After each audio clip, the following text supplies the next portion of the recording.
বিসমিল্লাহির রহমানির রহিম। প্রিয় শিক্ষার্থী, আজকের এই অনলাইন ক্লাসে তোমাদের সবাইকে স্বাগতম। আজকে বিএসসি অনার্স তৃতীয় বর্ষের সন্নিবেশ রসায়ন বিষয়ের উপর আলোচনা হবে।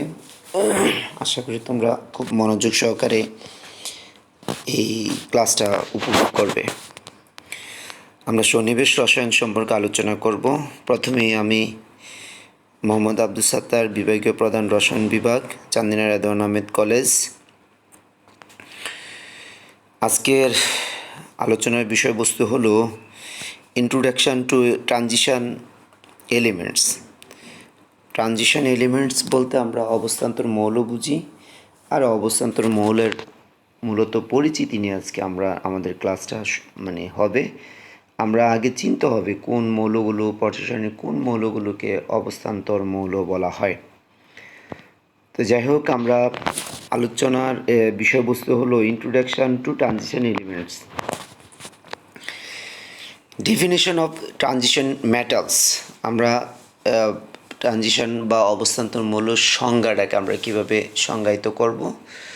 তো অবস্থান্তর মৌলের সংজ্ঞার পূর্বে আমরা ডি ব্লক মৌল সম্পর্কে জানবো। তোমরা জানো পর্যায়সারণীর মৌলগুলোকে 4টি ব্লকে বিভক্ত করা হয়েছে। অর্থাৎ পর্যায়সারণীর কোনো মৌলের যদি ইলেকট্রন বিন্যাস করা হয়, তাহলে সর্বশেষ ইলেকট্রনটি যে অরবিটালে যাবে ওই মৌলটিকে ওই ব্লক মৌল বলা হয়। তো ডি ব্লক মৌলের সংজ্ঞাটা ঠিক একইভাবে, যদি যে সকল মৌলগুলোর ইলেকট্রন বিন্যাস করলে তার সর্বশেষ ইলেকট্রনটি ডি অরবিটালে যায়, তাকে আমরা ডি ব্লক মৌল বলি। আর এই ডি ব্লক মৌল অবস্থান্তর মৌলসমূহে ডি ব্লক মৌলের একটি অন্তর্ভুক্ত একটা অংশ। অর্থাৎ তাহলে ডেফিনিশান দাঁড়ালো কি, ট্রানজিশনের মেটালসের ডেফিনিশানটা হলো যে সকল ডি ব্লক মৌলের সুস্থিত আয়নে ডি অরবিটাল ইলেকট্রন দ্বারা আংশিকভাবে পূর্ণ থাকে অথবা ইলেকট্রন 1 থেকে 9-এর ভিতরে থাকে, তাকে আমরা অবস্থান্তর মৌল বলি বা অবস্থান্তর ধাতু বলি। তো এই অবস্থান্তর ধাতুর সর্বশেষ ইলেকট্রনীয় কাঠামো থাকবে সুস্থিত আয়নের মধ্যে।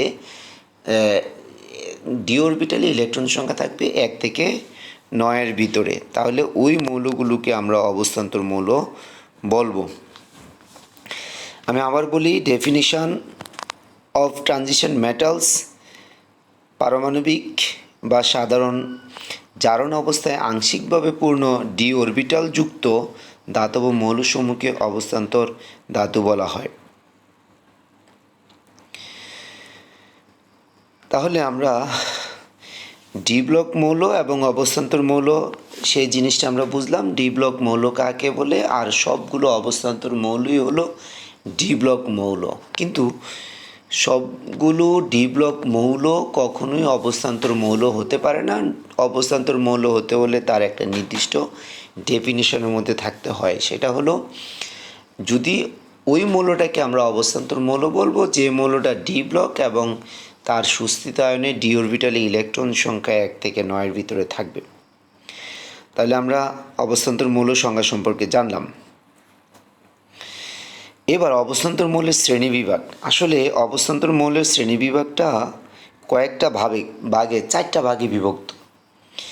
আমরা এটাকে বলি first transition elements, second transition elements, third transition elements and fourth transition elements. First transition এলিমেন্টসটা হলো 3D ব্লক মৌল, যেটাকে আমরা প্রথম অবস্থান্তর সারি মৌল বলি। এই 3D ব্লক মৌলের মধ্যে মৌলগুলো হলো স্ক্যান্ডিয়াম থেকে জিঙ্ক পর্যন্ত। অর্থাৎ 21 থেকে 30 পর্যন্ত মৌলগুলোকে আমরা 3D ব্লক মৌল অথবা প্রথম অবস্থান্তর মৌল বলে থাকি। দ্বিতীয়ত হলো আমরা যেটা সেকেন্ড ট্রানজিশন এলিমেন্ট বলি, সেটাকে 4D ব্লক মৌল বলি, এবং ওই 4D ব্লক মৌলসমূহ সাধারণত ইট্রিয়াম থেকে ক্যাডমিয়াম পর্যন্ত মৌলসমূহকে আমরা 3D মানে 4D ব্লক মৌল বলি অথবা সেকেন্ড ট্রানজিশন এলিমেন্ট বলি।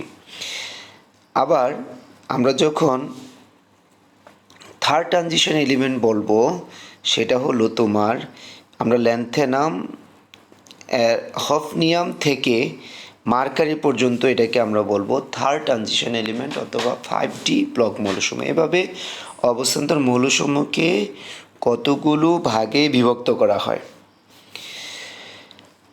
তাহলে আমরা অবস্থান্তর মৌলের শ্রেণীবিভাগ সম্পর্কে জানলাম। এবার কিছু অবস্থান্তর মৌলের ইলেকট্রন বিন্যাস, যেটা আমরা ল্যান্থেনাম থেকে বলছিলাম, ল্যান্থেনাম, হফনিয়াম, এবারে মার্কারি, এই মৌলগুলোর ইলেকট্রন বিন্যাসে আমরা জ্যানন তো জানি, আমরা জ্যাননের পরে যে মৌলগুলো থাকে ওগুলো 4f0, ল্যান্থেনামের ক্ষেত্রে 4f0, 5d1, 6s2, এগুলোকে আমরা এভাবে ইলেকট্রন বিন্যাস করি। হফনিয়াম যে মৌলটি আছে 4f14, 5d2, 6s2, এভাবে পর্যায়ক্রমিকভাবে। এটা অবশ্য আমাদের তৃতীয় অবস্থান্তর মৌল, যেটাকে আমরা থার্ড ট্রানজিশন এলিমেন্ট বলি, এদের ইলেকট্রন বিন্যাস। তোমরা ইলেকট্রন বিন্যাসগুলো আরেকটু ক্লিয়ার করে দেখবা। অবশ্যই সেগুলো সম্পর্কে জানা তোমাদের সবার প্রয়োজন। রসায়ন বিজ্ঞান শিক্ষার ক্ষেত্রে পর্যায় মৌলসমূহের ইলেকট্রন বিন্যাস তথা পর্যায় সারণী সম্পর্কে একটি সম্যক ধারণা থাকাটা প্রত্যেকটা রসায়ন বিজ্ঞানের ছাত্রছাত্রীদের একটি অতীব জরুরি বিষয়। ইলেকট্রন বিন্যাস আমরা ল্যান্থেনাম থেকে মার্কারি পর্যন্ত দেখলাম। আরও কিছু ইলেকট্রন বিন্যাস দেখি, সেটা হলো ইট্রিয়াম থেকে ক্যাডমিয়াম পর্যন্ত, যেটাকে আমরা সেকেন্ড ট্রানজিশন এলিমেন্ট বলি। ইট্রিয়াম থেকে ক্যাডমিয়াম পর্যন্ত এখানে আছে। এই ইলেকট্রন বিন্যাসগুলো আমরা দেখব। তাহলে এই ইলেকট্রন বিন্যাসগুলোর মধ্যে কি আছে সেটাও আমরা দেখব। যেমন 4d1 থেকে 4d10 পর্যন্ত এখানে 10টা মৌল আছে। 4d1, 4d2, zirconium, niobium, molybdenum, technetium, এরকমভাবে পর্যায়ক্রমিকভাবে ক্যাডমিয়াম পর্যন্ত আমরা জানি সেটা হলো সেকেন্ড ট্রানজিশন এলিমেন্ট। এগুলো আছে যাদের ইলেকট্রন বিন্যাস আমাদের এখানে দেওয়া আছে। তাহলে প্রিয় শিক্ষার্থী, তোমরা এই ইলেকট্রন বিন্যাসের মাধ্যমে এই প্রত্যেকটি অবস্থান্তর মৌলেরই ইলেকট্রন বিন্যাস জানা দরকার। তারপরেও আমাদের একটা কথা না বললেই নয়, আমরা ফার্স্ট ট্রানজিশন এলিমেন্ট যেটাকে স্ক্যান্ডিয়াম থেকে জিঙ্ক পর্যন্ত মৌলগুলো ইলেকট্রন বিন্যাস দেখানো হয় নাই। তোমরা ইতিমধ্যে এগুলো সম্পর্কে জানো ইলেকট্রন বিন্যাসগুলো। তার মধ্যে 2টি ইলেকট্রন বিন্যাস ব্যতিক্রম থাকে। এখানেও আমাদের সেকেন্ড ট্রানজিশন এলিমেন্টের মধ্যে মলিবডেনাম এবং সিলভার, এই ইলেকট্রন বিন্যাস দুইটা ব্যতিক্রম। এবং ফার্স্ট ট্রানজিশন এলিমেন্টের মধ্যে ক্রোমিয়াম এবং কপারের ইলেকট্রন বিন্যাস সাধারণ নিয়মের কিছুটা ব্যতিক্রম পরিলক্ষিত হয়। সেটা মূলত বেশি কিছু নয়, সেটা হলো ডি অরবিটাল যদি অর্ধপূর্ণ এবং পূর্ণ অবস্থায় থাকে তাহলে ওই ইলেকট্রন বিন্যাসটি অত্যন্ত স্থিতিশীল হয় এবং সুস্থিত হয়। ওই সুস্থিত এবং স্থিতিশীল ইলেকট্রন বিন্যাস অর্জনের লক্ষ্যে যেমন মলিবডেনাম 5s অরবিটাল থেকে একটি 4d অরবিটালে নিয়ে 4d5 অর্ধপূর্ণ তৈরি করে, ঠিক সেমই ক্রোমিয়ামও ঠিক 3d অরবিটালের মধ্যে 4টা ইলেকট্রন থাকে, 4s অরবিটাল 2টা ইলেকট্রন থাকে, 4s থেকে একটা ইলেকট্রন 3d অরবিটালের মধ্যে 5টা করে অধিকতর স্থিতিশীল ইলেকট্রন বিন্যাস অর্জন করে। সাথে সাথে তার সাধারণ নিয়মের কিছুটা ব্যতিক্রম ঘটে। ঠিক অপরদিকে সিলভার এবং কপার, আমরা জানি কপার 29, তার সর্বশেষ শক্তিস্তরে 3d অরবিটালে থাকে 9টা ইলেকট্রন, 4s অরবিটালে 2টা। 9টা ইলেকট্রনের তুলনায় 10টা ইলেকট্রন অত্যন্ত স্থিতিশীল হওয়ায় সে আরেকটি ইলেকট্রন 4s থেকে এনে 10টি 3d10 4s1 অরবিটালের ইলেকট্রন বিন্যাসটি সম্পন্ন করে স্থিতিশীলতার জন্য। সেই কারণে আমরা সাধারণত ব্যতিক্রমী ইলেকট্রন বিন্যাসগুলো একটু ভালোভাবে জেনে রাখবো, তাহলে সহজেই আমরা বুঝতে পারবো। তাহলে আজকে তোমরা এই ইলেকট্রন বিন্যাস এবং অবস্থান্তর মৌলের শ্রেণীবিভাগ এবং অবস্থান্তর মৌল কাকে বলে, ডি ব্লক মৌল কাকে বলে একটা প্রাথমিক পরিচিতি আমরা আজকে জানলাম। তোমরা ভালোভাবে মনোযোগ সহকারে ক্লাসটা দেখো। আশা রাখি তোমরা উপকৃত হবে। তো আজকের মধ্যে এখানে শেষ।